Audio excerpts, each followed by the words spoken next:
অ্যাথলিটদের কোনো গুরুত্বই নেই অসমে। উৎসাহ যোগানো তো পরের কথা, কবে কোথায় কার কি টুর্নামেন্ট আছে সে খবরই রাখে না অসম অ্যাথলেটিক্স। এভাবে চলতে থাকলে কিভাবে এগোবে অসম অ্যাথলেটিক্স? অসম অ্যাথলেটিক্স সংস্থার বিরুদ্ধে এই গুরুতর অভিযোগ এনেছেন তিনটি জাতীয় রেকর্ডের মালিক অম্লান বরগোহাঁই। এখানেই শেষ নয়, অ্যাথলিটদের নিজেদেরই রেজিস্ট্রেশন ফি ভরতে হয় বলেও মন্তব্য করেছেন অম্লান।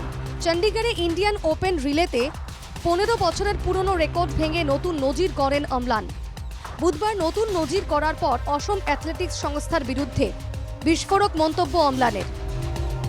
100 এবং 200 মিটারের জাতীয় রেকর্ড তার নামে। বুধবার সঙ্গে জুড়ে গেল রিলের নজিরও। নতুন নজির করার পর সোশ্যাল মাধ্যমে একটি পোস্ট করেন অম্লান। অম্লানের টুইটের পর রীতিমতো ঝড় ওঠে সোশ্যাল মিডিয়ায়। অম্লানের এই অভিযোগ কি তাহলে সত্যিই কি কোনো দায়-দায়িত্ব নেই অসম অ্যাথলেটিক্সের?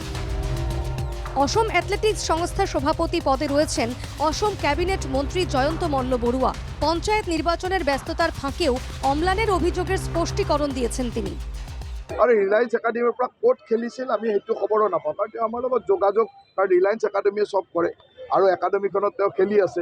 গতিকে মই কেৱল এজন দুজনে মোক টুইট এটা পঠাইছে, মই অম্লানক ফোনতো পোৱা নাই, ফোনত পালে গম পাম, কাৰণ ইয়াত কোনো তেনেকুৱা কথা নাই, কাৰণ তেওঁলোকে ৰিলায়েন্সত আছে। এখানেই শেষ নয়, আরও এক ধাপ এগিয়ে জয়ন্ত মল্ল বড়ুয়া বলেন, আচলতে মই আমাৰ এথলেটিক এছ'চিয়েশ্যনে খবৰো নাপাওঁ তেওঁ ক'ত খেলিব গৈছিল, কি খেলিছে, কাৰণ এনেকুৱা খেল হৈ থাকে। আমাৰ যিহেতু আমাৰ ৰাজ্যৰ পৰা অসম অ্যাথলেটিক্সের পাশাপাশি তিনি ভারতীয় অ্যাথলেটিক ফেডারেশনেরও উপসভাপতি। এটা মনে করিয়ে দিয়ে জয়ন্ত মল্ল বড়ুয়ার মন্তব্য, বিভিন্ন ধৰণৰ কথা থাকে। তেওঁ এটা বেলেগ একাডেমি এখনত খেলি আছে, বেলেগ একাডেমি এখনত খেলি আছে, তাত বা কি পৰিৱেশত আছে, কোনে বা কি কৈছে, তাত বা কি ইনফ্লুৱেঞ্চ আছে মই নাজানো। সেইকাৰণে মই এতিয়া ক'ব খোজা নাই অম্লানৰ লগত মই কথা পাতি লওঁ কিবা তেনেকুৱা হৈছিল, কাৰণ মই এথলেটিক এছ'চিয়েশ্যনৰ সভাপতি হিচাপে মই ইণ্ডিয়ান এথলেটিক এছ'চিয়েশ্যনৰো উপসভাপতি।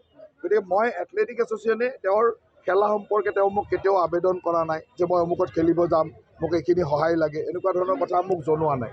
নজনালেতো মই গম নাপাওঁ। আৰু এই টুর্নামেন্টে অম্লান রিলায়েন্স ফাউন্ডেশনের হয়ে মাঠে নেমেছিলেন বলে অসম অ্যাথলেটিক্সের কোনো দায় ছিল না এমনটা উল্লেখ করে অসম অ্যাথলেটিক্স যে সত্যিই দায়সারা প্রকারান্তরে তারই প্রমাণ দেন জয়ন্ত মল্ল।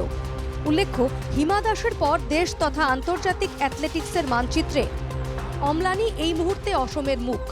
তাই তার মন্তব্যকে হালকাভাবে নিয়ে নিজেদের ব্যর্থতা ঢাকার চেষ্টা করলেও অসম অ্যাথলেটিক্সের এই ভূমিকায় মোটেই সন্তুষ্ট নয় ক্রীড়ামহল। অম্লানের অভিযোগের ভিত্তি রয়েছে বলেই মনে করছেন প্রাক্তন ক্রীড়াবিদরা। Bureau report, NKTV Bangla.